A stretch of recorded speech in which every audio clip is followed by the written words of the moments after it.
Before I actually click on Richard, I just want to check something real quick. If we go back to Alexander... How can I help? Detective Morgan, right? I just You want to see if there's more questions. If anything opened up because of the conversations we had. Nope. Doesn't look like it. All right. No, it was worth a check. Back to Richard. What do you need from me? Oh, end investigation. I think I have all the information I need from everyone. Could you show me where the phones are kept? Of course. I'll take you to the storage room and leave you to your work. So something I'm noticing. Yeah. I was thrown about the green underlighting that the detective has. Uh-huh. Like, I noticed that Meredith also had green underlighting, so I thought maybe just all the lighting was that, but no. Orange underlighting. Also, Alexander had blue. Yes. Cyan, technically. Oh, yeah. Yes. I need to start knocking out possibilities now that I have a vague picture of the evening. First one on the list will be knowing the phones are out of play. If someone was smuggling their phone around, it could complicate the picture of the evening. Hey, new place. Ooh. Boxes. Boxes! I am the box ghost! More boxes! I smell boxes! And there's a vase. It's every millennial's dream! And there's a vase. There might be rupees in it. Yeah! Yeah! Boxes. Perfect place to hide. Yes, chat. The storyteller's in one of those, what? Who goes there? Leave me alone. People who are new to this on stream will have holiday. no idea what that reference is. It's fine. I'll put a link on the screen. I'm on holiday right now. Yeah. Boxes everywhere! This room is a complete maze. I know Richard said they'd be in the back when we were coming up here, but how am I supposed to get to the back with how this place is set up? I thought I might be able to check out the attic if I could find a path to it from here, but this place is so cluttered that it'd take forever to find. The stairs up might not even be here. My poor curiosity is going to die in this affront to organization. Wait. Is this the back wall of the room? Yes! I think it is! Let's see. Ah, yes! Here's the phone box. At least the investigation will live to see another day. Let's open it up and... Huh? The pink possum hands. Yeah, with the little swirly fingerprints. Yes, yes. 3 phones? There are only 3 phones in here. The first one is small and sleek. It's obviously a newer model, and an expensive one at that. I'd imagine it probably belongs to either Meredith or one of the other affluent guests. And the other is a simpler model from a few years ago. At least I think so. I feel like I've seen it before, at the very least. It's very modest. Then there's this third big phone.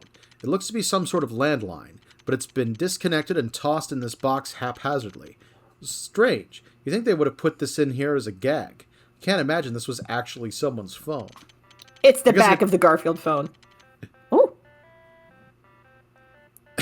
Ring, ring. Suddenly, to the detective's surprise, the phone begins ringing. You guys can hear what the song is, right? Yep. I don't like it. We got jump scared by Pop Goes the Weasel. Yep. I don't like how discordant it is. Huh? This doesn't make any sense. This is a landline phone. What is this thing supposed to be connected to? Naturally, Maxwell's first instinct is to pick the phone up.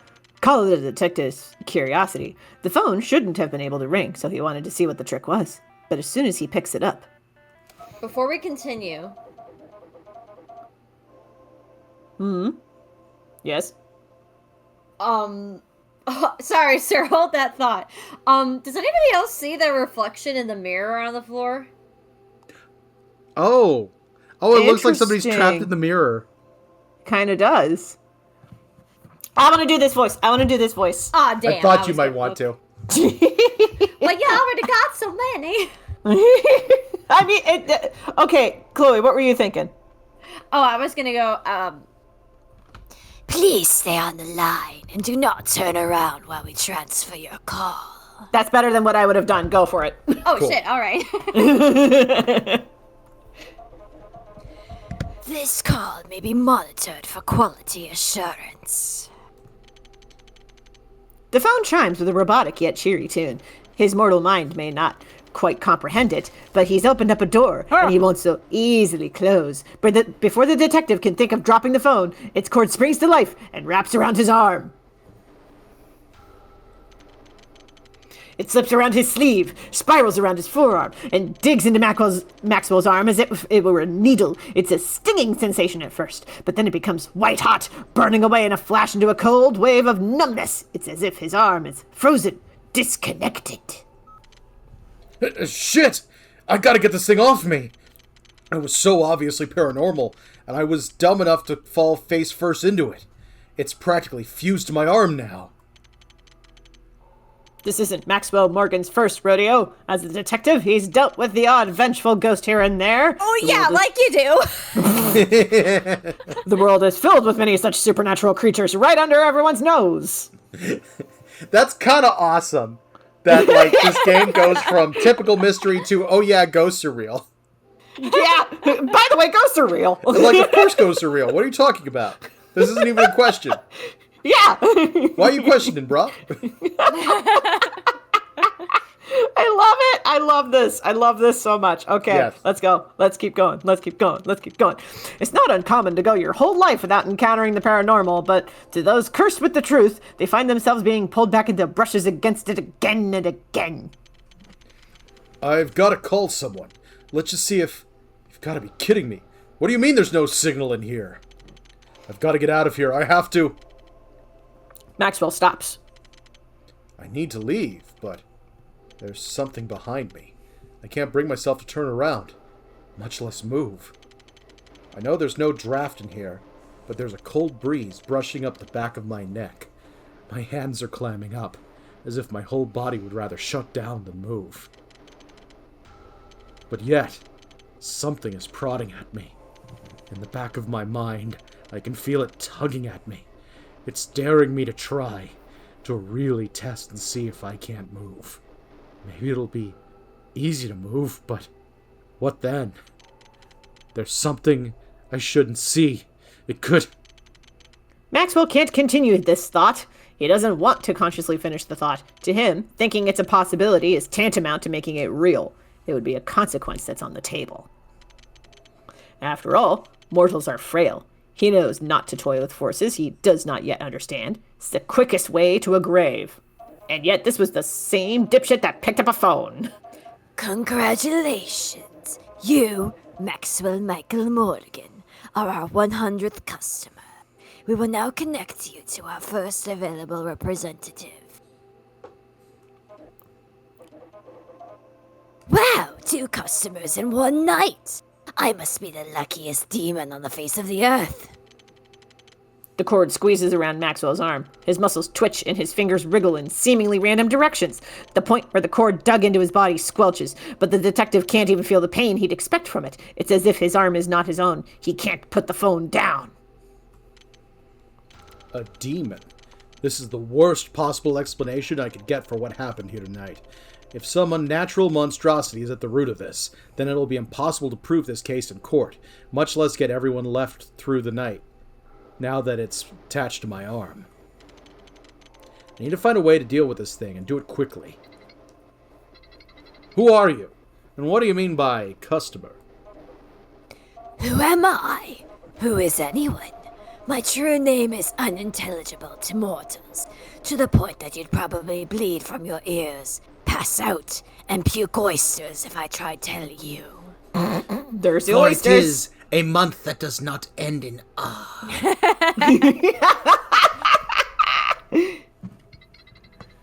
So then, what am I supposed to call you? Patience, patience. Anyhow, it's a complex question for sure, but for you, I'll grace you with at least the basic pleasantries. His name is Patience. you can refer to me as the Necronomicon, or if we become good friends, you can call me Necro. Heart emoji. And if we become more than that, you can call me necrophiliac. It's about to get necro-freaky. He is a necro-freak! A necro-freak!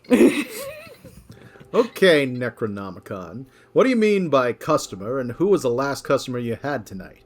You didn't mention that. I just realized. I mean, her.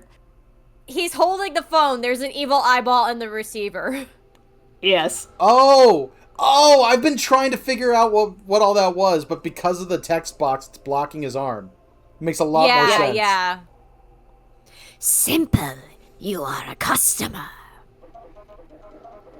By answering the phone, you've initiated a non-refundable, irrevocable, transplanar, one-sided and non-consensual contract with me. You give me a wish, and I assist you in granting it, with my patented underworld assistance. As for your other question, don't worry about it. After all, a demon doesn't pact until... I highly doubt you'd keep that card close to your chest if you thought the knowledge would be unimportant to me. He either knows who I am, or at the very least, what I'm here to do. Well, if you obey my wishes, then I'll ask that you dislodge yourself from me pronto and end this process. Request denied. As per the vibes of the contract, I hold the right to refuse any request that defeats the purpose of this call. The vibes of the contract is very concerning. Yeah! The vibes are not Gucci. They are not fetch. There's something very funny about the idea of the terms of a contract being considered vibes. That is the opposite of what a contract's supposed to have. It's like, I have a feeling about this contract. It's like, no, go for the fact in the contract. I get the feeling that this demon does a lot of internet slang and just peppers it in throughout the speech. Your request is denied for being not skibbity. Yes. Shit like that. The contract does not slay. Alright. Let's see.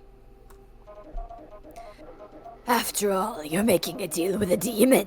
You're supposed to ask for someone's blood and have it come at a great personal cost. Or wish for something grandiose and lose yourself in the process. Come on, play the game. You can play games in good faith, right? You have just said that I meant to lose myself in the process. Not catching any good faith vibes coming from you. Sir, I'm a demon and faith is for mortal. Not having beliefs, morals, and attachments is part of the package. Now let's drop the charade and get to the bloodbath. I'm not exactly a vengeful person. My life is fine as it is, and all I need right now is to solve this murder and missing persons case. You know, I used to be a book. I had this mystical air about myself, with some bloke's skinned face for my cover. But people used to be intimidated by books, you know. And now they collect them and show them off on TikTok. I was about to say, And now these millennials are only intimidated by phone calls. You know, you think a demon like this would probably love book talk. You would think. it'd be so funny having someone showing off the Necronomicon on Book Talk. Pay no attention to the intimidating cover. I swear it's a really good book. I swear there's a lot of fairy smut inside of it. How to get people to read a Necronomicon. Very smut. Yes. It's how you get anybody to read anything on Book Talk. Also- Promise smut. I love that this thing was like, I need to make myself appeal more to the masses. A landline. Surely that will never go out of style.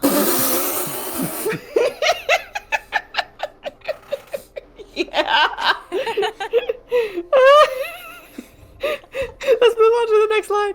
Oh All my right. god. Yeah. Oh my god. Oh, this is so silly. I love it. Because of the skinned face? No, it's because I was extra thick and full of terms of use and antisocial guidelines. Oh. Also, people were illiterate. But nowadays, everybody has a phone. They're quickly becoming extensions of the soul itself. Thanks, Zuckerberg. Can you imagine it? You could talk to anyone with a phone at any time. You can call them, text them, or take pictures with them on these tasty little metallic bricks of wonder. You're the wrong phone, dude. Yeah.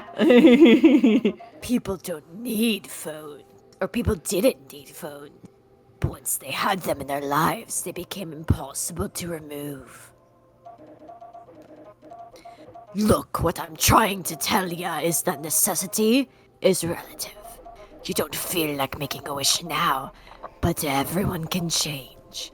I'm sure you can develop a new need. I recommend a taste for blood. Mortals love blood. They just need a reason.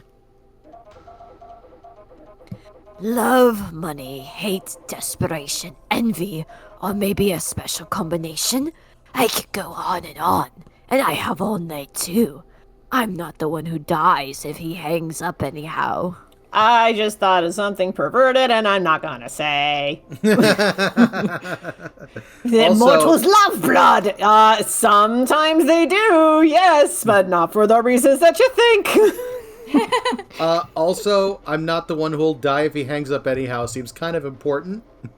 Yes. You forced me into this process without my foreknowledge. Now you're telling me I'll die if I don't take this shit deal you thrust upon me? Yes. Here, let me help. I'll give you some easy options to choose from. Money, fame, love. Don't be modest. Oh no. Choices are immortality, money, war is bad.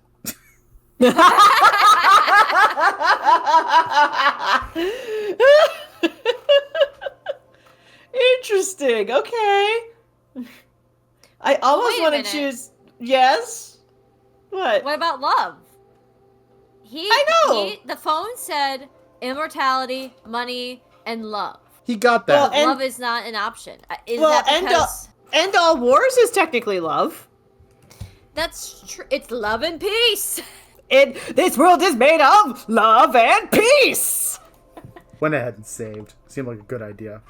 Yeah. Well, my thinking was we're not counting love because we have a partner already. Yeah, exactly. All right, let's figure out how each of these could monkey's paws. Yes. Immortality. That's an easy one. Not eternal youth. Also, the whole everyone around you is going to die while you live on until you eventually universe. That sucks. Yeah. Yeah, that does suck. Money. What do you have to do to get money, or does money become worthless somehow? End all wars only happens if all humans are dead. Well, there's no humans in this world. Oh, true. you're right. That solves it. You found the loophole. I have found the loophole. Also, money can corrupt. Yes. Yeah. This is the closest thing to a selfless option, so that's what I want to go for. Yeah. Fine. End all wars. It's vague, but it can't possibly do anything that broad in scope. A little philanthropic for my taste, but I can make it work. Thank you. Your patronage is always appreciated. Please wait while your request is processed. Just start doing, like, the worst hold music possible. Or like the Internet Explorer dial-up toin. Active agency. Toin. All things considered, that case was much easier than I thought it'd be. It's astonishing I was able to figure out the murder was committed by redacted simply through a slip of the tongue. I guess a good cold read saves so much more time compared to actual investigation. I'm just glad that I don't have to prove it in court. And just like Ma used to say, the real case was the clues we found along the way. Now then, let's see what's on the news. In today's news, hold on, we're getting a special briefing. It seems as though nuclear Armageddon is upon us, folks. Every major world power has unleashed the full brunt of their nuclear arsenal upon each other, and it's only a matter of hours before the bombs drop and we're plunged into nuclear winter. Go home to your wives, husbands, and kids. Tell them you love them. It's been an honor being your newscaster. I hate demons. Yeah, no. That'd be an awful idea. Okay. I really shouldn't test the power of something I don't understand. So is there another option? Literally anything else! I don't want to be here. Okay, let's save real quick. Yes! Yes! Oh my gosh! That's deeply funny. I think we do the others before we get to literally anything else. I'm very curious, yes. I love well, that case was easy. Oh, we're all gonna die. Yeah! Alright, let's do money. Everyone needs money. Yeah.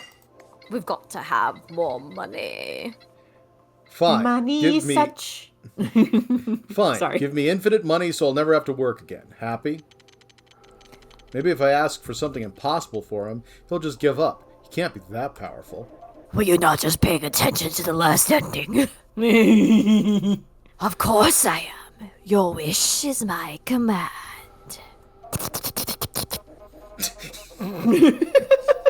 Thank you. Your patronage is always appreciated. Please wait while your request is being processed.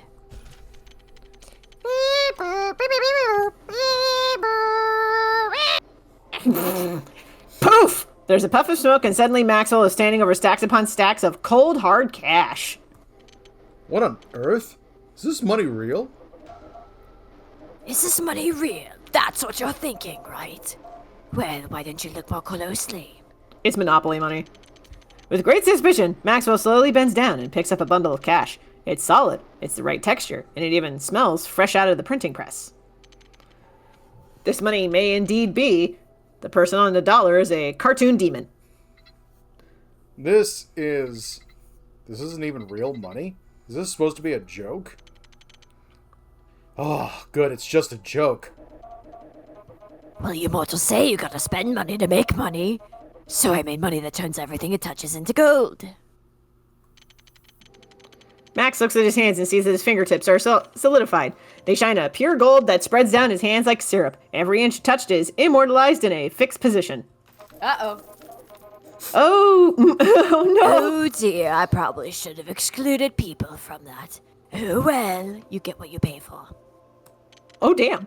No refunds. Soon, all that's left of the detective is a statue of sparkling gold. If he wasn't petrified, he could make quite the killing off of it. Yeah, no. That'd be an awful idea. I love the little petrified Maxwell statue. Yeah, this one's silly. I like that this has gotten suddenly very silly. I do love the silliness. It resonates with me so much. No, All right. stop! It's going too silly. I really shouldn't test the power of something I don't understand. Immortality. Okay. I'm calling it. Yeah. It's the Sybil's curse. Immortality without eternal youth. I'll bet you that's what it is. Fine. Immortality, I guess. I doubt he's actually powerful enough to grant me immortality. Immortality? Oh, that one is easy. He gets turned into a statue. Thank you. Your patronage is always appreciated. Please wait while your request is processed. Also, look at my drippy text. The cord wrapped around Maxwell's arm tightens its grip, squeezing against the detective's flesh to the point where he can't even bend it. Then, as if needles of fire begin pressing out from under his mortal coil, his arms begin to burn, radiating from where the cord first punctured him. A boiling sensation coats his entire body. He tries to yell, but his strength simply leaves him. Maxwell falls to his knees, and his eyes fall shut. Did you Rip Van Winkle us? Ugh.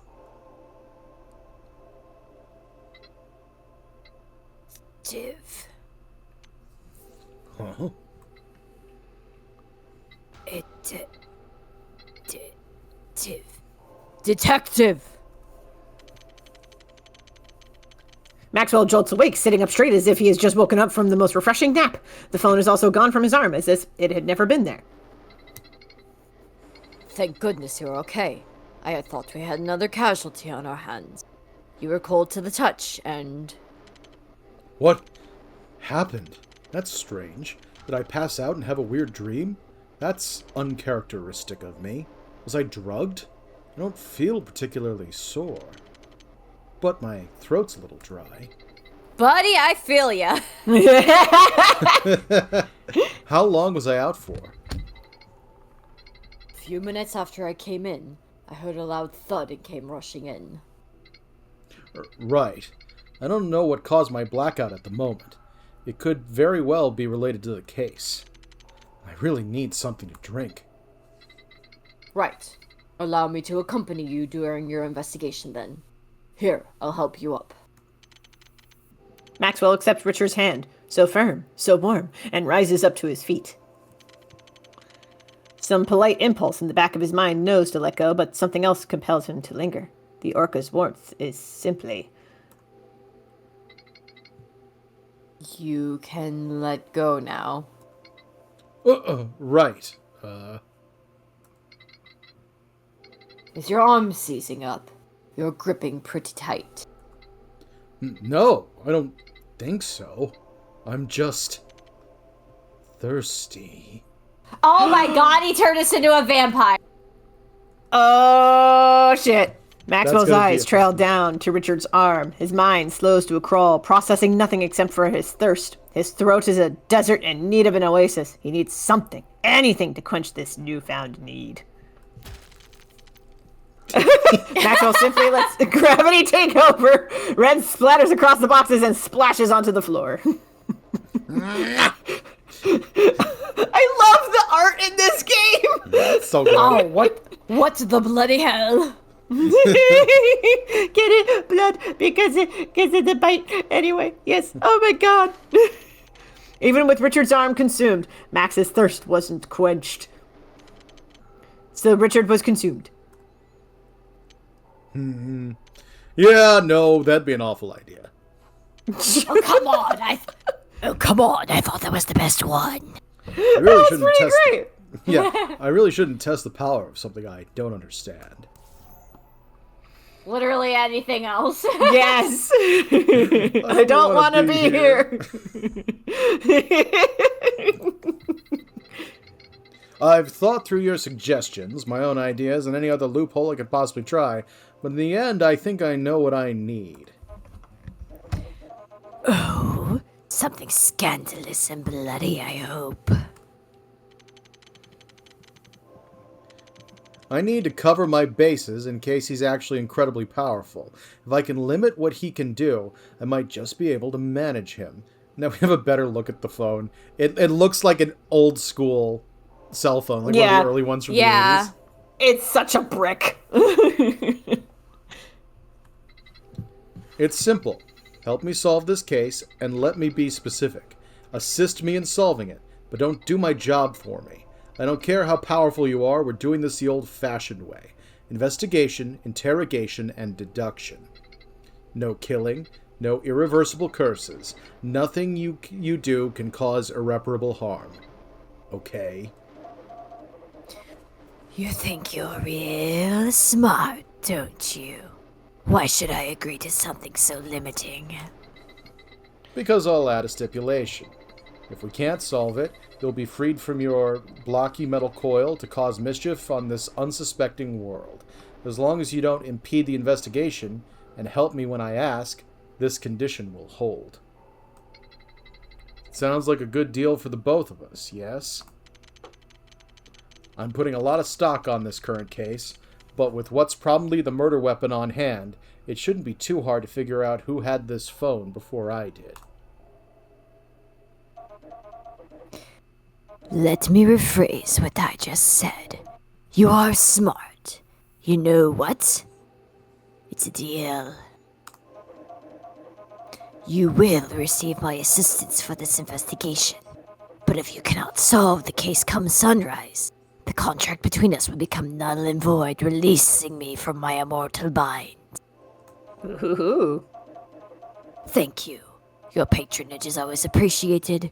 Please wait while your request is processed. So we have a time limit now. A circle traces itself around Maxwell Morgan's shoes. It glows a bright green, whilst the lights above the detective flicker the same otherworldly light. You're all gonna die! Inside the circle itself, a sigil begins to form. Lines dance in different directions and compile into a complex arcane formation. Then, once it stops, 7 flames circle around Maxwell, which spiral into the air and then scatter in different directions. They slip through the bounds of the storage room, spreading out around the house.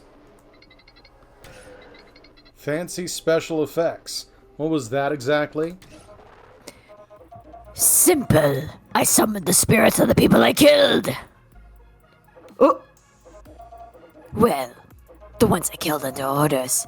All my spells and functions come with conditions, exceptions, twists, and so on. Excuse me. I'm going to change my voice now for no particular reason at all. There's no satisfaction with a hand wave and a wish fulfilled. Spirits of the dead, huh? He's also basically confessed to the fact that his last customer was the one who ordered him to kill everyone. I love that he's pacing. yes. I used to do this when landlines were a thing and we had a landline. Mm-hmm. I mean, I still do it with a cell phone. Yeah, Yep. I'm a pacer. I also pace. Actually, if I could get their testimonies, I could form a more accurate picture of the evening, even past my normal snooping. Ghost words won't fly in court, but I can figure out how to make it stick. Not like demon magic would fly in court either. Not in this district, at least. Maybe That implies that there's another district where that would work. Yep. probably Jersey. The Jersey Devil better be in this fucking game. No, that's who this is. That's who the phone is. It's just the Jersey Devil and a phone.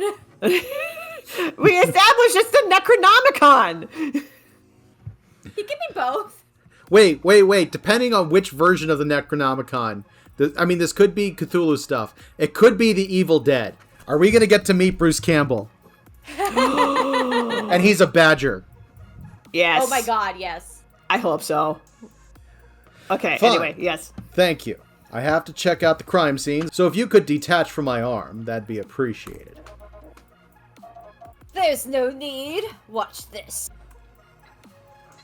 Oh, he's gone. That's a pretty convenient ability. Isn't it? Now I can talk to you without anyone hearing me. Can't read your thoughts, though. You'll still have to speak to me and sound like a crazy person. Now tally-ho! You've got a timer to beat, mortal. I'm rooting for you. I'm sorry, there was something about the delivery of that line that made me go, oh my god, we should have voiced this guy as Tim Curry. I mean, I could try to do Tim Curry. Oh. We're back, baby! Honestly, Tim Curry voicing the Necronomicon would be pretty great. I had this thought when I was going to get water, which is already almost gone. Yeah. Because it's a telephone, what if every time it spoke, it had like a different voice? Yes. That could work. All right, let's do it. Except Yes. for when it's full demon, I'll do like a dark and scary voice. But then every other line, I'll do something different. Yeah. Yes. Got it. All right, we're committing. This Committing. guy is way too chipper about this whole thing, but I guess there's no worrying about it now. I still have my head, and now I have to use it. I should note everything down I found particularly important. I'll take the other 2 phones as well. Should come in handy when I'm interrogating. Doodles himself as a vampire. I should note down important information. I found the fucking Necronomicon. Let's see what new we got. Necronomicon, an arcane phone that was used earlier in the night. It has a perky demon inside that grants people's wishes. I'm so perky. Empty phone box. Yep. The box which held all the phones was largely empty. It only had 3 phones inside, and one of them was the Necronomicon. Yes. That's a sentence. That is a sentence. And one of them was a Necronomicon. As Right. you do. And we got a thing for Necro. Mm-hmm. Necronomicon. A demon trapped within a telephone. Apparently, the vessel he's trapped in can change form. Oh, that should be interesting. Yes. Oh, you can Alright. click Oh, yourself. and we also got a new button. Oh. It's been so soon, and you already want my help. Hi, Polly! I literally just woke up, so I bet you know more than me. If you want my advice, use those legs and leave this room. It's like, okay, jeez. It's beautiful. Go to the foyer. That's beautiful. Mm-hmm. The murder scene is in the dining room, but first I need to speak with Richard. Richard, you waited for me. Of course. If you were to run into trouble, it would be prudent for me to be within earshot. You have a good point. Now then, was there something you needed? Hey, I found the Book of the Dead. Did someone bring the demon to the party?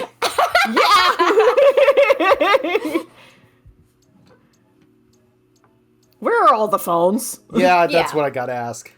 Yeah, we gotta start with that one. Most of the phones are missing from the box. Did you not collect everyone's phones?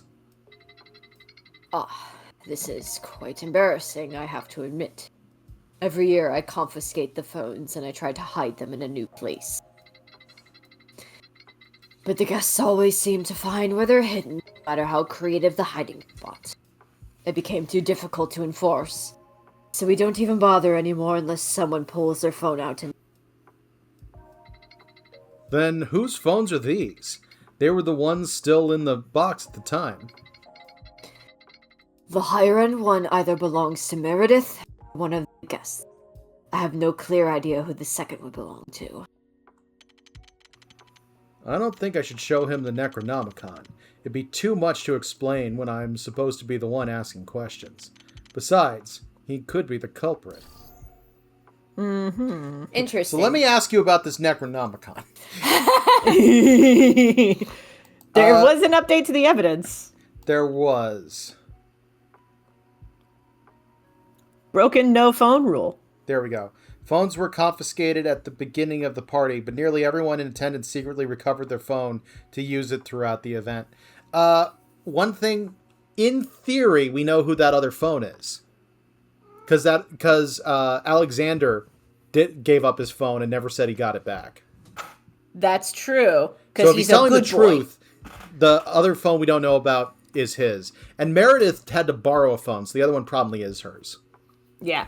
Well, the interesting thing is, she didn't say she took her own phone back. She said she borrowed someone's phone. Yeah, that's what I'm saying. So, it would make sense that would be hers in there. Now, this is assuming nobody's lying. Yeah. Anyway, it makes me laugh after it said that if I ask about the Necronomicon. Yeah. Well, the thing I was going with her talking about the phone specifically was, she might have taken somebody else's phone. So the phone she has on her person that she used to plug into the kitchen, that might not be her own personal phone. Yeah, I think you're right about that. Oh, okay, sorry. Yep, Yeah, that's kind of what Ben was saying. Oh, okay. we are all in agreement. So, yeah, Yes. my bad. My bad. No, it's all good. Did somebody bring the demon to the party? Did anyone have a particularly strange phone? Maybe something that resembled more of a disconnected landline? Not to my knowledge. Did you find a landline in the box?